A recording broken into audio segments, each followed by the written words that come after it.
সকলকে স্বাগত জানাই আমার আরেকটি ভিডিওতে। আজকে আমি কোনো এডুকেশন বিষয় নিয়ে আলোচনা করব না, অর্থাৎ পড়াশোনার কোনো বিষয় নয়।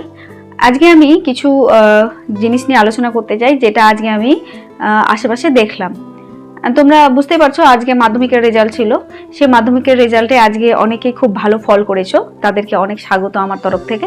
তবে অনেকে তাদের আশানুরূপ ফল করতে পারোনি, তাহলে তাদের কি করণীয়? তো এই ভিডিওটা তাদের উদ্দেশ্যে আজকে আমার, যে যারা আশানুরূপ ফল করতে পারোনি তাদের কি করা উচিত। জীবনের একটা পরীক্ষা এই মাধ্যমিক, আমি সেটা মানছি। এই পরীক্ষাতে হয়তো আমরা আমাদের 100% দিতে পারিনি, কোনো কারণে হতে পারে, শারীরিক অসুস্থতা হতে পারে, বা অন্য কোনো কারণে হতে পারে, বা আমরা যতটা এখানে খেটেছিলাম সেই অনুযায়ী আমাদের সেই খাটনিটা হয়তো ফলপ্রসূত হয়নি।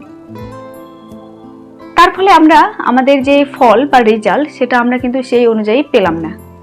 তাহলে দেখো, আমরা যদি এতে ভেঙে পড়ি, মনে করো যে তোমরা অনেকেই মনে করছিলে যে সায়েন্স নিবে বা আর্টস নিবে বা কমার্স নিবে, কারণ মাধ্যমিক এমন একটা সিরিজ যার পরে আমাদের যে পড়াশোনার যে স্ট্রিম সেটা ভাগ হয়ে যায়। তোমরা জানো, সায়েন্স, আর্টস বা কমার্স এই তিনটে ভাগে।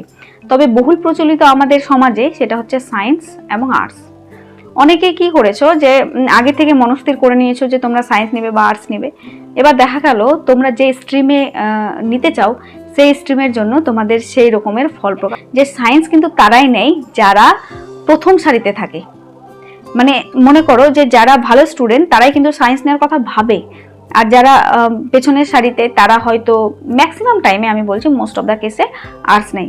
কিন্তু এমনটা না যে আর্টস মানেই তারা খারাপ স্টুডেন্ট, অবশ্যই না। এরকম অনেক উদাহরণ আছে যে অনেক ভালো ভালো স্টুডেন্ট যারা আর্টসের প্রতি ওদের রুচি ছিল বলে তারা আর্টস নিয়েছে, আর সেক্ষেত্রে তারা এগিয়ে জীবনে অনেক বড় সাফল্য অর্জন করেছে। তো যারা ভালো রেজাল্ট করনি তাদের হয়তো কোথাও তাদের যে মনের ইচ্ছা আশা ওর উপরে যদি কোনো, তারা যদি ভাবো যে তোমাদের জীবনটা এখান থেকে থেমে গেল বা থমকে গেল, তা কিন্তু নয়। এটা কিন্তু জীবনের একটা পদক্ষেপ, যেটা তোমরা পার করলে সঠিকভাবে। ঠিক আছে, এবার এই জিনিসটাকে তুমি যদি ধরে নিয়ে সামনের জীবনটাকে খারাপ করো তাহলে কিন্তু হবে না। তোমাদের যদি খারাপ রেজাল্টও হয়, মেনে নিলাম খারাপ রেজাল্ট হলো, সেক্ষেত্রে তোমার কি করণীয়? সামনে আরও তোমার চান্স আছে, অপরচুনিটি আছে। এবার তুমি পেছনে যা যা ভুল করেছিলে সেই ভুলগুলোকে বসে অ্যানালাইজ করো, আর সেগুলোকে ঠিক করে সামনে এগিয়ে চলো। ঠিক আছে, রাস্তার মনে করো যে তুমি লাইফের জার্নিটা সেটা কিন্তু অনেক বড়। এবার কোনো একটা জায়গায় প্রথম পদক্ষেপেই যদি তুমি হচট খেয়ে পরে ওখানেই বসে কাঁদো, তাহলে এত বড় জার্নি তোমার জন্য কিন্তু আরো বেশি হার্ড হতে চলেছে।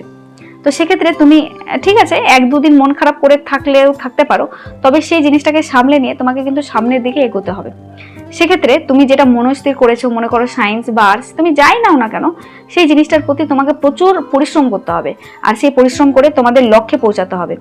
মেন এখানে পয়েন্ট হচ্ছে তোমাদের লক্ষ্য স্থির করা, যে তুমি হতে কি চাও। ঠিক আছে, এখন থেকে তোমরা তোমাদের লক্ষ্যটা স্থির করে নাও যে তুমি সায়েন্স বা আর্টস বা যাই নাও না কেন সেটা নিয়ে তোমার আলটিমেটলি গোলটা কি। সেই গোলটাতে পৌঁছাতে গেলে সায়েন্সটা ভালো রাস্তা, নাকি আর্টসটা ভালো রাস্তা, নাকি কমার্সটা ভালো রাস্তা? উদাহরণস্বরূপ আমি যদি তোমাদেরকে বলি যে তোমার যদি মনে করো যে ডাক্তার হওয়ার ইচ্ছা থাকে, সেক্ষেত্রে তোমাকে তো সায়েন্সের রাস্তা দিয়েই যেতে হবে, সেক্ষেত্রে অন্য কোনো উপায় নেই।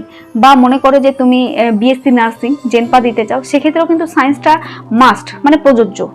কিন্তু তুমি মনে করো জিএনএম হতে চাও, ঠিক আছে, সেক্ষেত্রে কিন্তু তোমার সায়েন্স না হলেও চলবে। যারা আর্টসে এইচএস পাস করে আর্টস নিয়ে, তারাও কিন্তু জিএনএম এ বসতে পারে। কিন্তু সেক্ষেত্রে ওদের জন্য একটু টাফ, কি বলতো, যে জিএনএম এর যেটা এন্ট্রান্স সিলেবাস, সেক্ষেত্রে কিন্তু সায়েন্স পার্টটাই আছে।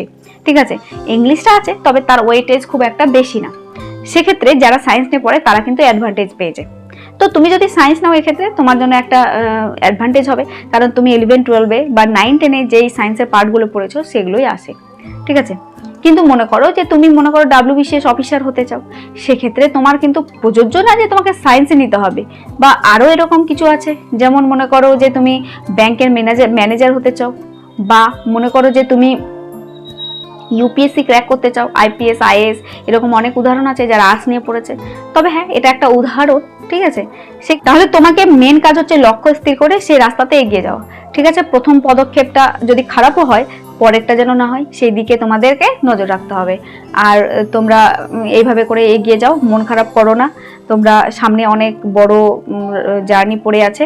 আর মনে করো মাধ্যমিকের রেজাল্ট হলো, এরপরে উচ্চ মাধ্যমিকেরও রেজাল্ট হবে, কারো ভালো পরীক্ষা হবে, কারো খারাপ পরীক্ষা হবে। সেক্ষেত্রে কি করতে হবে, যে তোমাদেরকে একইভাবে এগিয়ে যেতে হবে। জীবনের পথে অনেক বাধা বিপত্তি তো আসেই, সেই বাধা বিপত্তিকে যদি তুমি এড়াতেই না পারো, তাহলে তুমি সঠিক অর্থে জীবনকে কিভাবে উপভোগ করবে বলো? তাহলে জীবনকে উপভোগ করতে গেলে কিন্তু তোমাকে অবশ্যই কি করতে হবে, যে তোমার যে ভুলগুলো সেগুলোকে সংশোধন করে এগিয়ে চলতে হবে, ঠিক আছে? জীবন মানে কিন্তু এই একটা বা দুটো পরীক্ষা নয়। জীবন মানে কিন্তু বিশাল বড় একটা সিলেবাস, বা বলতে পারো প্রতি পদক্ষেপ পরীক্ষার বিষয়। সেটা যদি তোমরা ঠিকঠাকভাবে পেরিয়ে আসতে পারো, তবেই তুমি মনে করো যে সাকসেস। এবার যে ভালো রেজাল্ট করেছে সেই সাকসেস হলো, আমি খারাপ রেজাল্ট করেছি আমার ক্ষেত্রে সেটা সাকসেস হলো না, সেটা কিন্তু একান্ত নয়। অ্যাকচুয়ালি তোমাদের আজকে যেহেতু রেজাল্ট হলো, তো যারা ভালো রেজাল্ট করেছো, যারা খারাপ রেজাল্ট করেছো, সকলকে আমার তরফ থেকে অনেক অনেক শুভেচ্ছা। জীবনের সঠিক অর্থে এম হওয়া উচিত বা লক্ষ্য হওয়া উচিত আমার হিসাবে একজন ভালো মানুষ হওয়া। আর আমি আশা রাখছি সবাই তোমরা একদিন ভালো মানুষ হয়ে গড়ে উঠবে। তাহলে চলো আজকের ভিডিওটা এখান থেকেই শেষ করলাম। পরবর্তী যে ভিডিওগুলো আমার আসবে সেগুলো হচ্ছে আমার এডুকেশন রিলেটেড। তোমরা জানোই হয়তো যে আমি ফিজিক্স পড়াই, আর আমার চ্যানেলে তোমরা ফিজিক্স রিলেটেড সমস্ত কিছু ভিডিও পেয়ে যাবে। 9, 10, 11, 12, আপাতত আমি 12-এর একটা সিরিজ শুরু করেছি। যাদের ইচ্ছা তারা চ্যানেলটিকে সাবস্ক্রাইব করে নাও, যদি তোমাদের কিছুটা হলেও উপকারে আসে। তাহলে চলো আজকের মতো